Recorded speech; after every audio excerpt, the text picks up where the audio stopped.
Hey everyone, it's Michael Buckley from the What the Buck Show. I hope some of you have seen me and are subscribed to my channel. If not, hello for the first time, and I will try not to talk too fast, but I have a feeling I'll talk too fast.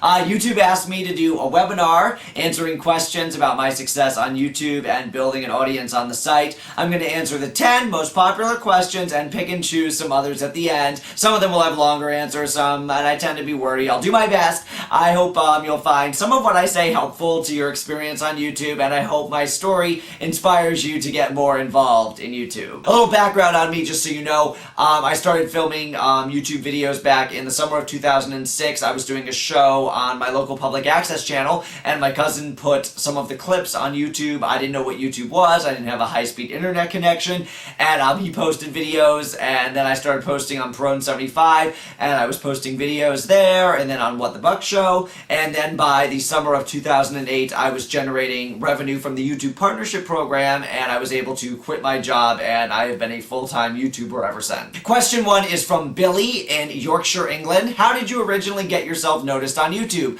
I had many videos up. By the first time I ever made a real effort to be topical and try and get hits was November of 2006. The movie Dreamgirls had leaked online, and there was a lot of buzz going around that Beyonce was jealous of Jennifer Hudson getting attention, so I made a video about that, and it got over 200,000 views, and my adrenaline kicked in, because up to then my videos were just getting a couple hundred views and like 10 comments, and I thought, oh my god, this is awesome, and it was my first hit video, and it really motivated me to crank out as many videos as possible and try and get more views. And actually, many people know this, that in terms of first getting noticed, but I don't advise this as a strategy, but for me, my first account was suspended on May 1st, 2007, I remember the day. So that day I created the What the Buck Show channel, which is a better name for a YouTube channel than Prone75, which, side note, if you have a terrible YouTube username and you think within the next future you will be creating lots of content and maybe catch on and become popular, I would create another channel with a better username right away, because, you know, I did not know that I was going to be successful on YouTube, and so I would be youtube.com Prone75 if this didn't happen. What happened, just so you know, is I had 2 copyright strikes against me, and I'll just tell you so you know a little background. One was me videoing the TV and talking about it, and, you know, Viacom flagged that immediately.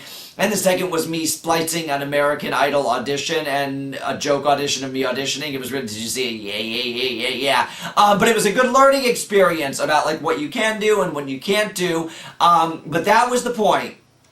And that day, you know, that I got the support and the attention of the YouTube community, who were so kind and helpful in spreading the word that, you know, oh, this guy got suspended, he makes really funny videos. It was that day my whole life and experience changed on YouTube, and I felt the power and the good of the YouTube community. I'll talk more about that later. Oh, the question was, how did you first get noticed? I got suspended. Again, I don't recommend that. And I always tell people, I had over 100 videos before anyone knew who I was, so be patient when you first start posting videos. There are a lot of factors and different ways that people become successful on the site. Number 2, do you have any theories about the best day or time to upload videos from Monkey Mama in San Francisco? Fred, who is the most successful YouTube channel by a mile, he uploads on Thursdays, typically late afternoons it seems, and I heard him at an event say it's good to post Thursdays because it's right before the weekend, so the kids will go home and they'll start forwarding it, and then it'll be on the charts all weekend. And you can kind of tell what works for your audience. I find it helpful to have a set schedule so people know when to expect my videos. I try and post Monday, Wednesday, Friday, mid-afternoon, my time, Eastern time. I would never post on a Sunday. I don't know why, but it doesn't seem like a good idea to post on a Sunday because it's family day, so people are away from their computer. I try and tell people to don't upload like 5 videos a day and confuse people. When you subscribe to like a company or someone and suddenly you've got in your subscription box 5 videos a day, so this is just another note in terms of strategy.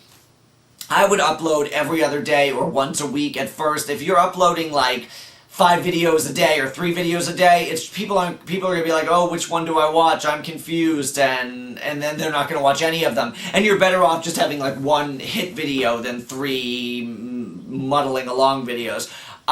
Seriously, and make people want more. So I would upload, you know, in the beginning, And also another tip about length of video. People's first videos, they post a video and they're like 9 minutes. People don't want to hear it for 9 minutes. Very few people can pull off 9-minute videos. When you first start and you're making your first videos, they should only be 2.5 or 3 minutes. You know, really make people want more. And as you get videos, you know, more people can handle 5 minutes, maybe, you know, more. But when you first start out, you know, really, people, that's a skill to learn to edit yourself down so you're not you know, people always like, check out my videos, and I'm like, oh my god, I can't. It's too long. That's what she said. Number 3, is there any advice you would advise against Xantha from Wales? Spam, rudeness. There's a difference between saying, hi Michael, please watch my videos, and saying, hi Michael, your videos suck, you're gay, please watch my videos, they're more funny. You're not being funny or clever or drawing positive attention to yourself by going on Smosh's channel and writing, you suck, or Lisa Nova's channel and writing, you're ugly. Believe me, if you write, hi Buck, I really enjoy your videos, can you check mine out? That will be way more effective. And you think you're drawing attention to yourself by writing something derogatory and, oh, I'm so clever and I'm so funny and people will take notice of me. Nope. Be nice. People will take notice of that. Number 4. Do you think that keywords and tags have a large effect on video views? Eds Johnson from Oxshire, UK. Hi, Eds. He watches my videos. Excuse me. I have topical videos, celebrity news, so I have an advantage of talking about things that people are going to be searching for. But yes, tag your video appropriately, and YouTube has a nice feature where you pick your category, like I pick entertainment, and then it suggests tags like, you know, web series, celebrity news, or whatever. So use the suggested tags. I encourage that. And if it's a funny video, put in funny comedic video. If it's a pet and animals video, you know, cute cats, or seriously, to tag your video appropriately and with as many different diverse tags as possible gives you more advantage to show up in the searches. Number 5, how do you build an audience? Hendrick, Seattle. Well, isn't that the big question of the day? How do you build an audience?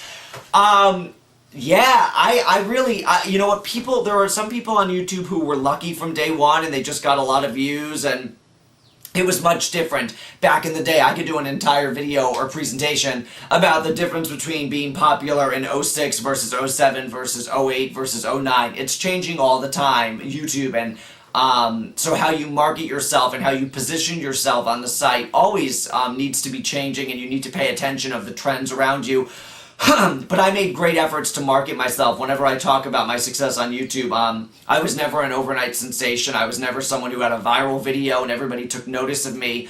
I was featured on the front page in the summer of 2007, so thank you to YouTube for that. My Lonely Girl 15 is dead, and that got me quite a few subscribers, and quite, you know, back in 07, it was, you know, when you were featured on the front page, it was like a big event, and I got a lot of emails from popular YouTubers who would never talk to me before, like, ooh, it's great, you're on the front page, let's be friends. I mean, I want to be my friend a month ago. But seriously, I did lots of marketing and posting bulletins on MySpace and YouTube and promotion, and I was consistently making videos. So, I mean, you can't, like, post a video and then be like, take 3 or 6 months off and be like, yeah, you know, if you want to be successful on YouTube, you have to be present, and you have to give people a reason to subscribe and come back for more. But I market my channel the same way I did when I had 300, 3,000, 30,000, 300,000 subscribers. It has not changed. I have not slowed down. I don't sit here and think I've got enough subscribers. I do not need to promote. I do not need to make the same efforts that I made when I first started out. So I make the same, if not more, efforts. And also, in terms of little strategies and pointers, I was one of the first, I believe, to do the rate it if you hate it, please subscribe. Back in the day, there used to be haters who would be like, oh, you're begging. But seriously, it was a call to action, and a lot of people did not realize the value of subscribing and the value of rating. And I remember the first time I ever said, please rate my video 5 stars, I had the top rated video of the day on YouTube, and I was like, oh. So I had less than 10,000 views on the video, but it was top rated. So even if you have a small, loyal audience, you can make a dent on the charts and increase your visibility on the site. So yeah, so don't be afraid to do things like that and ask people to subscribe. You know, I really get, you know, very little backlash for that, but I see some people do, but it's worth it. I form close relationships with other YouTubers, people who may not have liked my videos. Because seriously, you know, a 33-year-old guy in front of a green screen making fun of celebrities was only going to get me so far. And there's a lot of people who don't like celebrity news. There's a lot of people who don't like gay people. But I went to a lot of YouTube gatherings and I engaged with other members of the community, and so suddenly they liked me personally, and so they could deal with my videos, and they started watching, and there's been a lot of goodwill on the site around me. That's gotten me farther than anything. Certainly not making great videos, because I mean, people make great videos, no one sees them. I think the reason that I've been successful is that people like me and they're very kind and supportive. I've always had a lot of kindness around me on the site from other users, and I'm very grateful to that. And that, regardless of videos and stuff, I believe has been the key to my success, is other people being nice to me and supportive of me being, making What the Buck Show. Number 6, what are the best tags to put on a video to help it get discovered? Monkey Mane, Mama, San Francisco. You already asked a question, Monkey Mama, but you asked a good one. Boobs, Kitty, Miley Cyrus, I don't know. What the Buck, Fred, no. I'm kidding, sort of. I answered the question before. Tag appropriately, tag what you're talking about, and people will stumble upon them in the related videos too. Another tip is, and here's a good tip for people just starting on YouTube especially, or someone who wants to kind of reinvent themselves, make a direct video response to the most popular or most viewed video that day. That could be your thing. You could be the video response person. Look at the most viewed chart and the most popular chart. Do not mistitle your video. Do not take a video you made a year ago and you see the most popular video of the day is Susan Boyle sings on whatever, and you title your video that. Don't do that. I'm saying watch Susan Boyle and then make a reaction video with the same title, because then it's legitimate. It's a reaction video. It's a response. Or look at what's featured for the day, spotlighted for the day, and do that. It is a good strategy to make a direct, relevant video response to the popular videos. It's a good strategy for getting your channel off the ground. Number 7, what are some tips to help people become a YouTube partner and earn revenue? AJC Show, Massachusetts.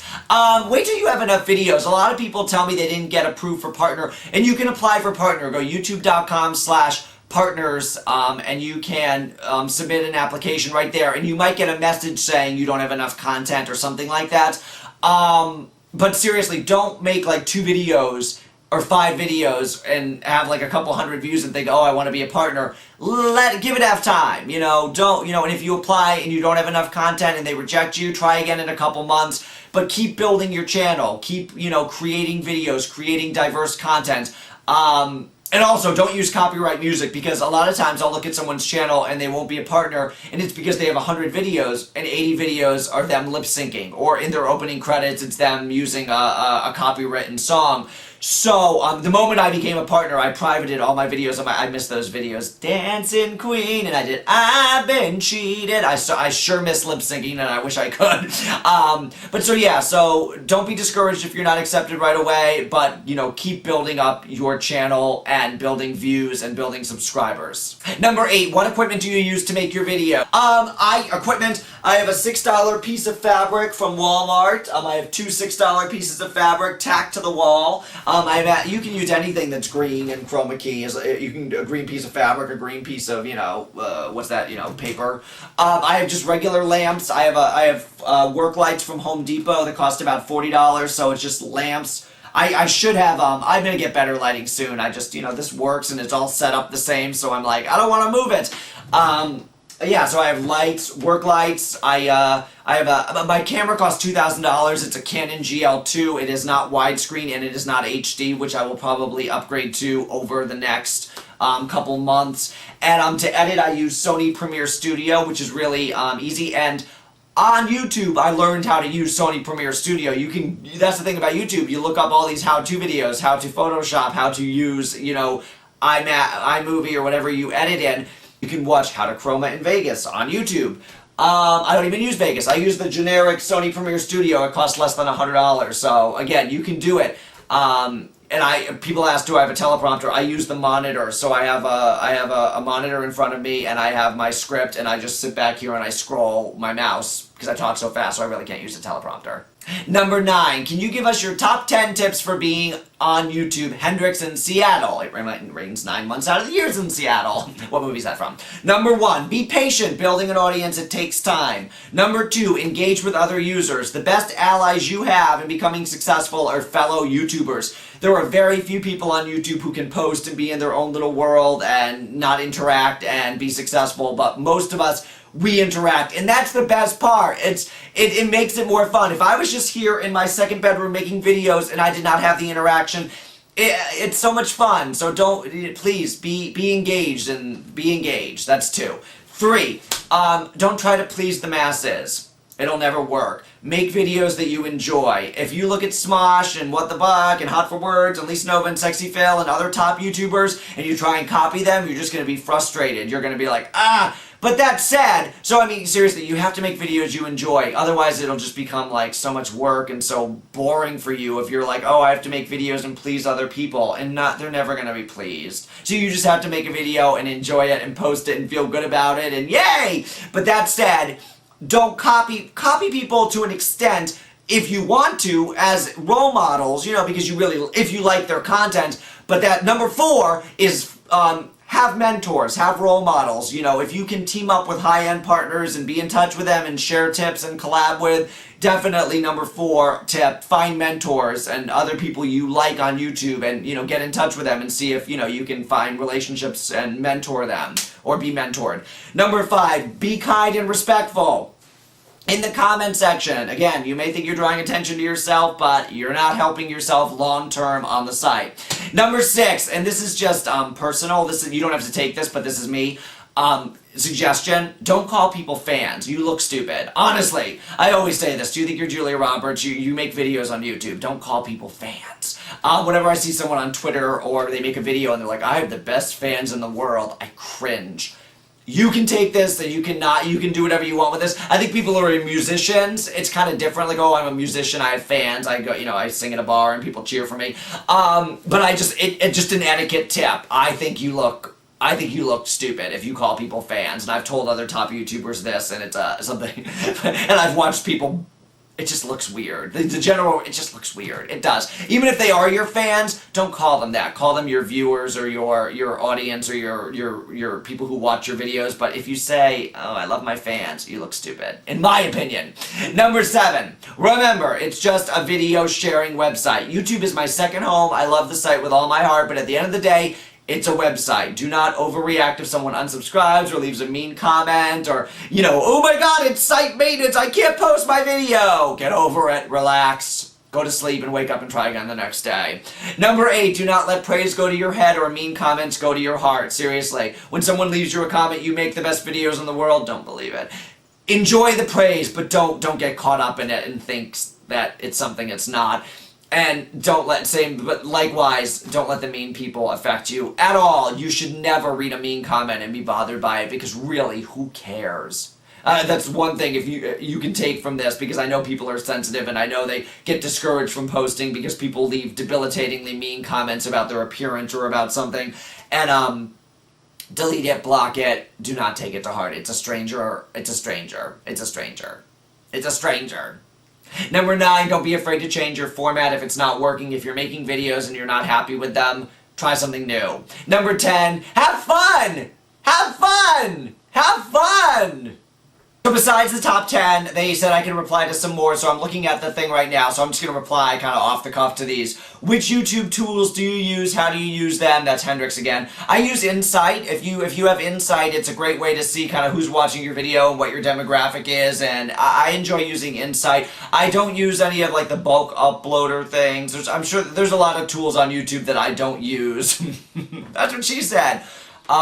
What do you think? See, I like questions like this. Billy from Yorkshire writes, what do you think makes your show so interesting and fun to watch? Yeah, more questions like this. I've said before, I talk really fast in the show, partly because, I write generally about 15 minutes worth of script, and I wanted to somehow be contained in a 5-minute internet video because people's attention span are like that. So I talk really fast, one, because it's a lot of material to get out in that 5 minutes or whatever, and 2, I also think, oh, people will not hear, people, it's true, I hear this from other people, they're kind of impressed, oh my god, it's amazing you talk so fast and get all that material out without messing up, because it is one take, so I kind of take pride in the fact that I talk so fast, and do it in one take, so it's kind of like my shtick, and then people tend to come back and watch, because they're like, I missed what he said, or what did he say? Maybe I need to watch it again, so I think it makes it fun and interesting to watch, someone talk about, everyone loves, taking the piss out of celebrities, and I think people enjoy my presentation, and I seem like fun and joyful. I'm not trying to ruin anybody's life. Like some gossip bloggers are like, you can tell like the tone of their posts is just mean, and my show is certainly, it's meant to be lighthearted and fun. Canadian Stud Muffin, who I love, writes, when you reach the level of popularity you have on YouTube, besides a lot more viewers, you get a lot more haters. How do you handle haters? Do you ignore them, laugh at them, respond to them? I'm glad you asked that, and I kind of touched on that earlier. But there are a lot of young people watching, so I'd like to give you advice on how to deal with haters. Do I ignore them, laugh them off, or respond to them? When I first started, I was surprised. I really was. I had no idea that people... I would literally get a video with 8 comments, and 6 of them would be, die, or you're not funny, gay guy. Really derogatory really derogatory, mean comments, and I don't know what it is about the internet, or yes, I know exactly what it is. We've talked about this, and the moment you can be faceless and just, bully someone... People enjoy bullying people, it seems. And also because I seem to invite it, because there I am, saying horrible things about Lindsay Lohan or Kim Kardashian, so who the hell do you think you are? You're worse than they are. Do I ignore them? Yes, pretty much, I ignore them. Occasionally someone will write something horribly disgusting, and I've told this story before, when somebody writes something like derogatory, like, oh, your mom was great last night, or something really disgusting, I'll write back, I might write back and say, my mother passed away in 1999, but, I'm sure I'll be praying for you. When I'm praying for her tonight, I'll pray for you. Well, they instantly feel terrible, as they should! And then I'll get like 3 emails apologizing, and I'll, sorry, you shouldn't have said it. But so most of the time I ignore them, most of the time I laugh them up, but it never affects me. I never get sad. I never look at a mean comment and think, oh, I'm so sad, this person left me a mean comment. And I advise people to have that, really, who is this person? Why do you really care what this stranger thinks of you? Not everybody's gonna like you, and people are gonna wish terrible things upon you, and that's YouTube, that's the internet. Politics are boring, writes, and I know you. Buck, what is the best way to spread my YouTube name? Well, I just did. Politics are boring. Politics are boring. I kind of find it annoying when people write check me out on other people's videos, but it seems most effective. How did you spread your YouTube name? Thanks, Buck. Dave. Dave, good question, and I said earlier that it's not a bad thing to go to, you don't spam it, like write it 5 times in a row, check out my videos, but if once a day, I used to go to Smosh's videos, I used to go to Lisa Nova's videos, and I'd say, hey, I really enjoy your videos, could you maybe watch mine? And, Lisa Nova, I give major credit to, because she was like the most popular YouTuber back in the summer of 07. I made a video called Lisa Nova is Dead, and she featured it and auto-played it on her channel, and she favorited it, and she became, chummy with me, so a lot of times people make videos making fun of me or what the buck, and I'll post it on my website, Buck Hollywood, or I'll favorite it. So, talk about popular YouTubers and their videos, and like Lisa Nova did, she really helped me out by bringing attention to my channel because I made a video about her, so it works. It does. If you could pick one famous YouTuber to do a collaboration with, who would it be and why? Handsome in Jamaica. Hey, Handsome. I'm very lucky that my good friend Ryan Higa has been in like 4 collaboration videos with me, which has been amazing, and I love that some of his people still think like that we're not friends or whatever. It's like, yeah, because I kidnapped him and put him in 4 videos, and I was in his movie, we hate each other. So I love Ryan Higa, and I would do collaborations with him for the rest of my life. I'm working on one right now. I hope he'll do it. I don't know, I guess Fred, because I've never been in a video with him. I was lucky I got Ian from Smosh in one of my videos. I've had, Lisa Nova and Happy Slip all did collaborations for me. So, I guess Fred is the only one. And Sexy Phil, I've never been in a video with Phil. So Phil, and Marina Hot for Words, who I think is so beautiful and sweet, and she does a really good job branding herself on the site. But yeah, I love doing collaboration videos. Spricket24, but I've been in Spricket24's videos. I'm trying to think. I love Beaner LaRue. I'd love to be in a collaboration with her. Happy Cabby writes, my question, Michael Buckley, is if you ever regretted making a video. I enjoy your videos, but if you ever wish you could take something back that you said. Anyway, Prone75 rocks and we love you. That's my other channel. Have I regretted making a video? Probably maybe one or two. Like when Anna Nicole Smith died, I made a video and it wasn't funny, it was inappropriate, or you know, when people die, and that's why I tend to not cover, you know, like Heath Ledger will die, or someone else died the other day, and they're like, how could you not mention it? And I'm like, what do you want me to say? You know, I'm making, you know, blue off-color jokes about celebrities, so occasionally I'll mention a little shout-out, like B. Arthur died. I'm like, but what am I gonna say? I did, yeah, so I guess that video, when the moment Anna Nicole Smith died, I made a horrible video, and I sang an inappropriate song, but I had been covering Anna Nicole for years, and I was always, and she was so interesting to cover, and it seemed appropriate to make a video, not really making fun of her death, but just kind of, I don't know, it was just, I do regret that video, and it's privated now, so I think most YouTubers make videos, and so it's not, I don't regret it, it was a good learning experience, that it was in bad taste.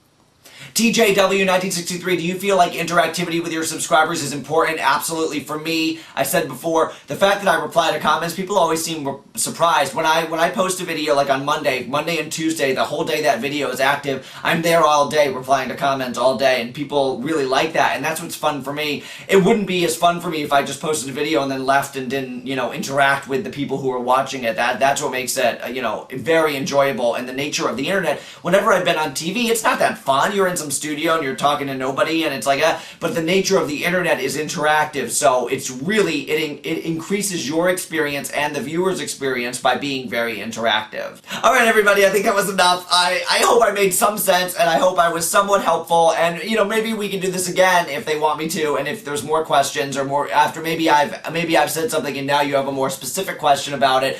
But again, this is just my experience on YouTube. It's been amazing. I'm so grateful, and people always ask, like, what's your end game? And I always say YouTube. I plan on being here 10 years from now. Other opportunities present themselves, whether in you know, TV and books and other things, but at the end of the day, I am What the Buck on YouTube, and the biggest mistake I would be is being like, goodbye YouTube, I'm gonna go be something else. So I love YouTube, and I plan on being here in the long run with you, so looking forward to spending more time together soon, and make sure you subscribe, youtube.com/buck. Thanks YouTube for having me, thanks guys for watching, and thank you for submitting questions.